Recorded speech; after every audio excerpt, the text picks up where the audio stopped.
హైదరాబాద్ లోని టోలీ చౌకీలో జింక మాంసం అక్రమ రవాణా గుట్టురట్టయింది.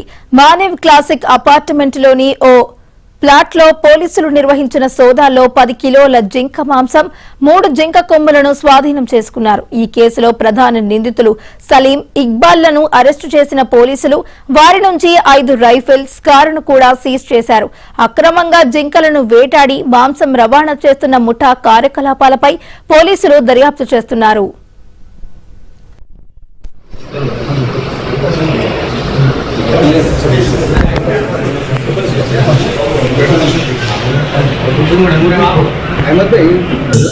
రెండు కలిపి 7 తులాస్.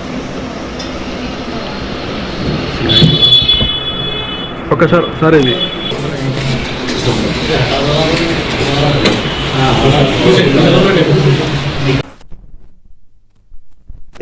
సెప్టెంబర్ నైట్ 11 o'clock ఆరు మిడ్ నైట్ 12 o'clock మా ఏసీపీ సయ్యద్ ఫయాజ్ గారికి ఒక అతని ఇన్ఫార్మర్ కాల్ చేసి 10 kgs డియర్ జింక మాంసము, అదే విధంగా మీరు చూస్తున్న ఈ వాటి కొమ్ములు ఒక పర్సన్ దగ్గర మహమ్మద్ సలీం, ఇతను by profession doctor, SR Nagar లో డాక్టర్ గా చేస్తున్నారు ఒక ప్రైవేట్ హాస్పిటల్లో. సో వాళ్ళ దగ్గర ఇవి ఉన్నాయని చెప్పేసి ఏసీపీ గారికి ఇన్ఫర్మేషన్ వస్తే వెంటనే మన ఎస్హెచ్ఓ టోలీ చౌకీ గారిని అలర్ట్ చేస్తే నైట్ కి నైటే వాళ్ళ దగ్గరికి వెళ్ళి వచ్చేస్తారు. మన పోలీస్ వాళ్ళ మూవ్మెంట్ అబ్జర్వ్ చేసి అతను ఫస్ట్ డియర్ మీట్ ఆ 10 kgల మాంసాన్ని మీకు ఇంత ముందు చూపెట్టింది ఒక బొలేరోలో షిఫ్ట్ చేయడానికి ట్రై చేస్తారు అన్నట్టు, పోలీస్ వాళ్ళ కన్ను కప్పి చేయడానికి. మన వాళ్ళ వెంటనే ఆ బొలేరోను కూడా సీజ్ చేయడం జరిగింది. దానికి సంబంధించిన వాళ్ళని వచ్చేసాం. వీళ్ళు ఒక రినౌండ్ షూటర్స్ అని, అంటే మనకు స్పోర్ట్స్ షూట్ లో భాగంగా అని చెప్పేసి లైసెన్స్ తీసుకుంటారు. తర్వాత వీళ్ళ పర్సనల్ పనులు దీనికోసం ఇటువంటి ఇల్లీగల్ యాక్టివిటీస్ కోసం కూడా ఆ వెపన్స్ వాడడం జరిగింది.